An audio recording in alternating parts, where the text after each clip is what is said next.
All right, meteorologist Dean Davis and the Weather Pros live, weatherblogs.com, and Responding Fire. We're going to talk about the potential severe weather, specifically coming into tomorrow. But we're going to see some showers and thunderstorms possible today here in the Roanoke Valley. But then also we're going to watch the Delaware Valley too. I'm going to tell you because both areas are in for showers and thunderstorms. This cold front to the west, low pressure behind it. This is what's going to start circulating storms. You see showers and thunderstorms will start developing this afternoon in the Virginia area. Not much in here in Jersey yet, because it has more of an easterly flow.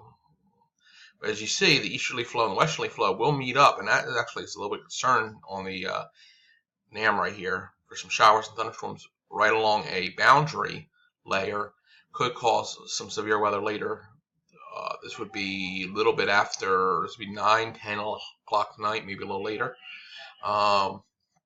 Right in the Roanoke Valley. Nothing going on except a few showers here, and it's a strong line coming in from the west as this low pressure gets closer.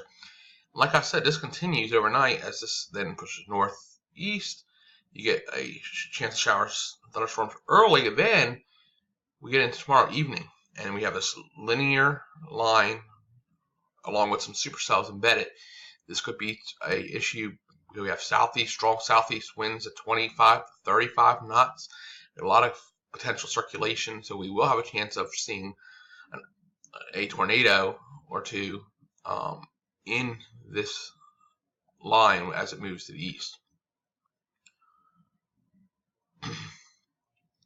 See, a lot of this gets out of the way, and then it goes into the overnight hours, and then we get a secondary line from the north come through Wednesday night for the north as we start getting this cooling and drying pattern. Finally, fall-like type weather here for the Roanoke Valley and also for the Delaware Valley. It'd be nice to see because we're going towards September. Not quite fall yet, but hey, we can take it. So that's just one thing on the computer models. We take a look here at Storm Prediction Center, and obviously this is tomorrow. You got slight risk pulling back in. This will probably cut all the way down to the North Carolina tomorrow in this sector.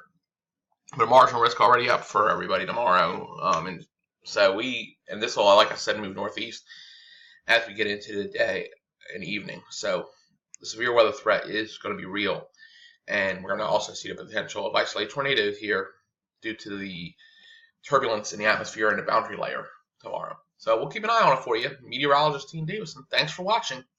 Have a great one.